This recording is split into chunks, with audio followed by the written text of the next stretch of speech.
বাংলাদেশ ও ভারতের মধ্যকার পরিস্থিতি প্রতিনিয়তই উত্তেজনা বাড়াচ্ছে। এরই মধ্যে ভারত সীমান্তে শূন্য রেখায় অবৈধ কাঁটাতারের বেড়া নির্মাণের চেষ্টা করে আসছে। এমন অবস্থায় দেশের সীমান্ত রক্ষী বাহিনী, বিজিবি ও স্থানীয়দের বাধায় ভারতীয় বাহিনী পিছু হটে।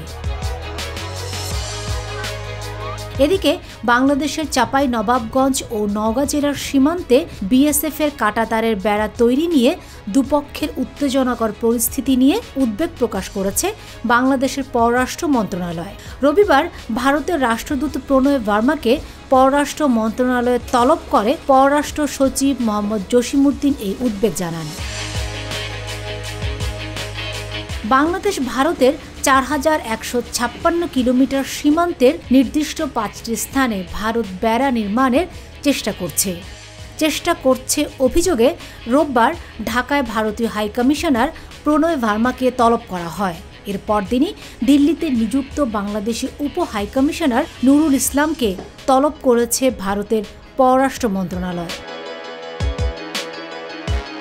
এর আগে স্বরাষ্ট্র মন্ত্রণালয় এক সংবাদ সম্মেলনে স্বরাষ্ট্র উপদেষ্টা লেফটেন্যান্ট জেনারেল অবসর জাহাঙ্গীর আলম চৌধুরী বলেন, কোনো বিরূপ ঘটনা যাতে না ঘটে সেজন্য পররাষ্ট্র মন্ত্রণালয়ের মাধ্যমে ভারতীয় হাইকমিশনারকে বিষয়টি জানানো হবে। দুদেশের মধ্যে সমঝোতা অনুযায়ী সীমান্তে শূন্য রেখার ১৫০ গজের মধ্যে কোনো ধরনের কাঠামো তৈরির ক্ষেত্রে উভয় পক্ষের সম্মতির বিধান রয়েছে। বর্তমানে সীমান্তে ভারত যে কাঁটাতারের বেড়া তৈরির চেষ্টা করছে সেটির কোনো অনুমোদন নেওয়া হয়নি। ভারপ্রাপ্ত রাষ্ট্রদূতের সঙ্গে কী বিষয়ে আলোচনা হয়েছে জানতে চাইলে তিনি বলেন, সীমান্ত পরিস্থিতি নিয়ে তারা তাদের অবস্থান জানিয়েছেন।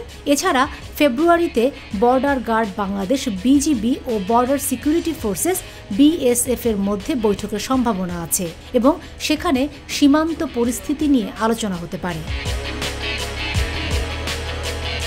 বর্তমানে সীমান্তে ভারত যে কাঁটাতারের বেড়া তৈরির চেষ্টা করছে সেটিরও কোনো অনুমোদন নেওয়া হয়নি। সমঝোতা অনুযায়ী সীমান্তে শূন্য রেখার ১৫০ গজের মধ্যে কাঠামো তৈরির সময় যৌথ পরিদর্শন, সম্মতি এবং রেকর্ড অফ ডিসকাশনে সেটির উল্লেখ থাকতে হবে।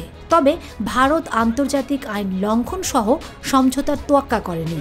এ সকল বিষয়ে বিজিবি বিএসএফ বৈঠকে কথা হবে বলেও সূত্রে জানানো হয়। Fatema Shilu, GTV news.